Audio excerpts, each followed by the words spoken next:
Europe is often seen as this big economic powerhouse, right?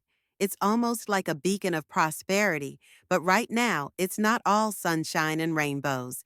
Economists are ringing alarm bells about a pretty serious issue.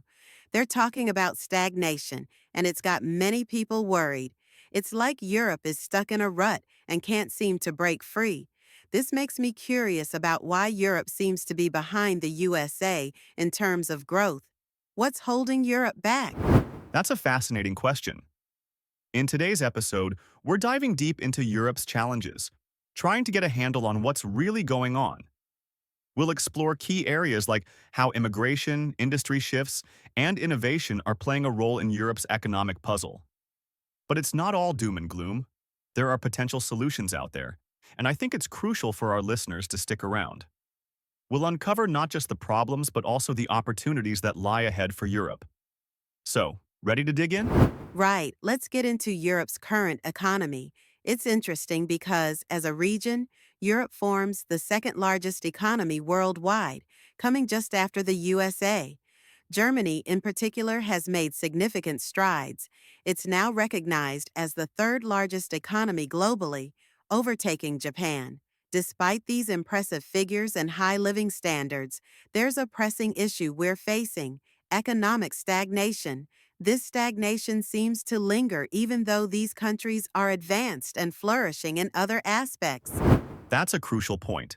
When we compare Europe with the USA, it appears that the USA is advancing rapidly. But if you look at the broader economic trends, almost every country is struggling to keep up with the USA, not just Europe. For instance, China is often seen as a growth powerhouse, but has also found it tough to match the USA's pace in recent years. So it may not be as much about Europe trailing, but rather the USA pushing ahead and setting a challenging pace for others. That's true, yet we can't ignore the concerns for the future. Continuous stagnation could have heavy long-term impacts on Europe's competitive position in the global market. Many experts believe that focusing on innovation, immigration, and industry could be key to overcoming this hurdle. Also, integration within the European Union itself presents significant opportunities to stabilize and enhance economic growth. Focusing on these areas could potentially lead to a substantial improvement in Europe's overall economic health. Absolutely. These factors are crucial. Innovation, for instance, can drive productivity and contribute significantly to economic output. Immigration has its pros as well, like filling labor shortages. However, it's a complex issue that needs a balanced approach. As for industry, adapting to new technologies and markets is vital. Integration within Europe can also be leveraged for economic gains, but it must be managed effectively to ensure all member countries benefit. In tackling these challenges, Europe might not only catch up, but also redefine its position in the global economy. Let's dive into this complex web of immigration. Many see immigration as a way to fill gaps in the labor market, bringing fresh energy and skills to industries. However, the reality is not that simple. There are competing narratives surrounding immigration. On one hand, it's seen as beneficial, boosting economic growth by meeting labor demands. On the other hand, some argue it creates social tensions and that these newcomers could strain public resources. It really depends on how you look at it. That's right, and a lot of these views depend heavily on where you get your information. Different media outlets have varying perspectives, which shapes how we see immigration. For instance, in the UK, there's been a lot of debate about needing more workers for building projects. Some media say lack of skilled workers is a big issue, while others blame immigration for rising house prices. It's a tangled situation with real effects on the housing market and the availability of workers. When we look at the EU specifically, the percentage of immigrants coming through higher education is quite small. Instead, many enter for family reunification or seeking asylum. While these are important social causes, they don't always bring the economic stimulus that some other types of immigration might. The focus leans more on addressing social concerns than filling high-demand jobs. This nuance adds another layer to the already complex picture of immigration in Europe. An important aspect to consider is the loss of skilled workers.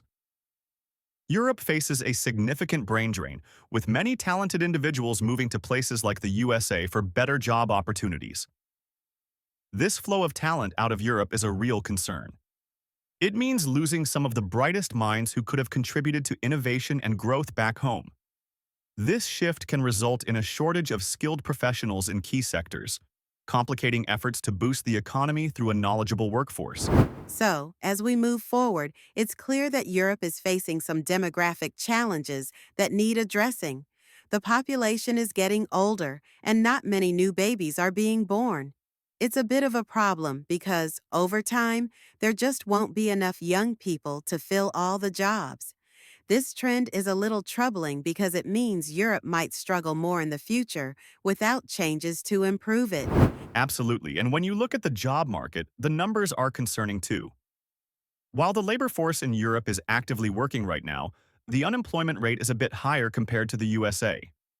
This is worrying because a high unemployment rate means fewer people are earning money and contributing to the economy.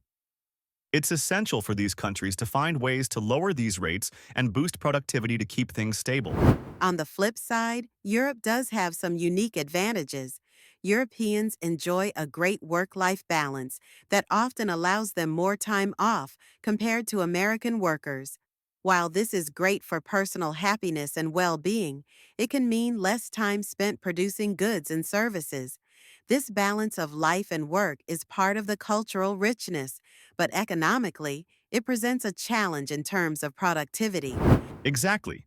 And this work-life balance makes it difficult to match the same outputs as places with longer working hours. If Europe really wants to push forward economically, more focus might need to be placed on providing the workers with better training and resources. By giving them the tools and knowledge they need, they can be more efficient in the time that they do spend working. Improving access to modern tools and training could really help Europe thrive in today's competitive markets. Now, let's talk about the link between energy use and economic success. Generally, rich countries tend to use more energy because they have bigger homes, cars, and even industries that need a lot of power to run. Unfortunately, Europe faces a few energy issues that hold it back. The EU doesn't have vast reserves of energy resources, which poses quite a challenge. Exactly. And if we look at Germany, their manufacturing sector is facing tough times. Due to high energy costs and strict rules, some industries are relocating to other countries where operating is less expensive. The global competition is fierce, and these factors force companies to reconsider their production strategies. To counter this, Europe is pushing hard on renewable energy investments. While this is an excellent move for the future, the benefits won't be seen immediately. Right now, manufacturing is taking a hit, and companies have to adjust costs, which can mean less production or even reducing jobs. Yes, the shift towards renewables is a long-term plan and, although promising, doesn't solve the current problems. European industries are struggling with the present challenges, and this transitional period isn't easy.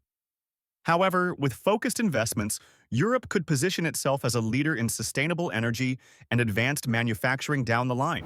It's quite interesting how Europe has historically been a leader in innovation. Think of all the transformative ideas and inventions that have come from this continent. Yet today, when we look at the tech landscape, Europe seems to be lagging behind the USA and China. This shift raises a lot of questions about what happened. Why aren't we seeing a new wave of groundbreaking European companies? That's a crucial observation. While there are a few success stories from European companies, such as those in the advanced technology sector, they are quite rare. The general trend shows a significant struggle to stay at the cutting edge of innovation.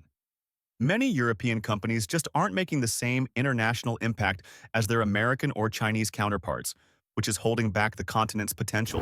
In the USA, there's something called a critical mass, where top universities, tech companies, and investors all come together.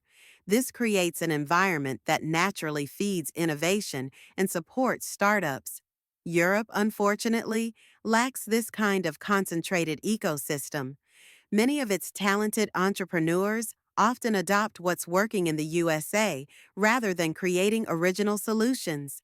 This copycat mindset doesn't really foster a unique identity in the business world. Exactly. These dynamics make it difficult for Europe to reach the same level of innovation. While copying successful models can bring short-term gains, it doesn't push boundaries.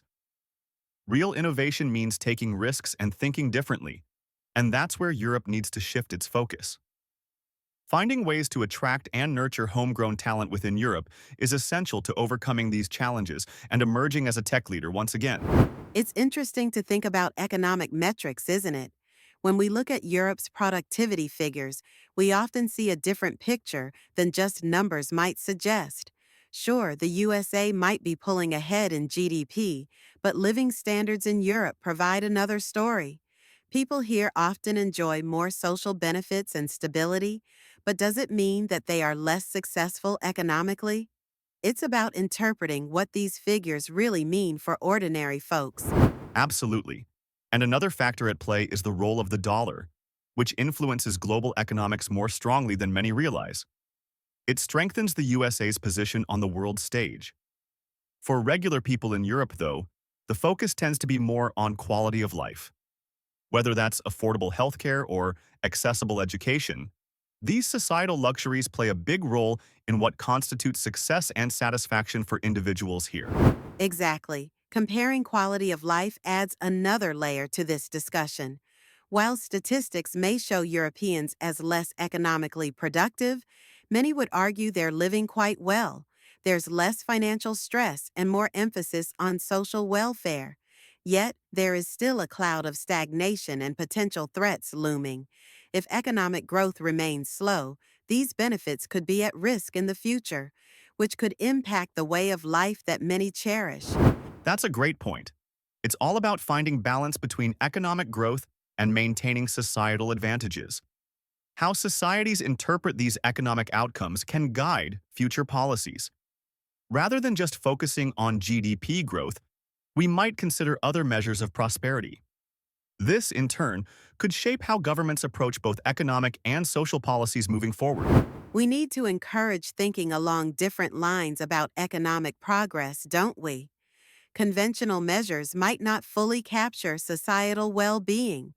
Europe might just need to focus on preserving its quality of life while gently nudging its economy in the right direction. Diverse strategies could allow them to maintain this balance, investing in technology, education, and healthcare without sacrificing cultural and social values. Yes, definitely.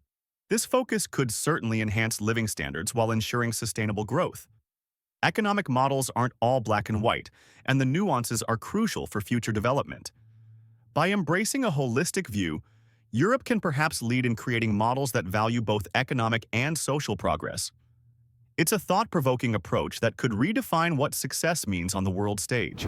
We've covered a lot today about Europe's economic challenges and what's happening below the surface. The state of being the second largest economy comes with its own set of hurdles and opportunities. It is crucial to reflect on these issues like innovation, industry, and energy if Europe wants to continue its economic growth and high living standards.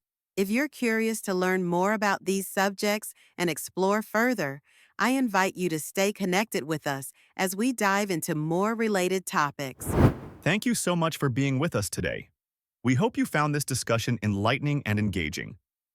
Your feedback means a lot to us, so if you enjoyed this episode or have insights to share, please leave us a comment. Don't forget to like and subscribe to our channel for more thought-provoking discussions. Your support helps us bring more content like this to light. Until next time, take care.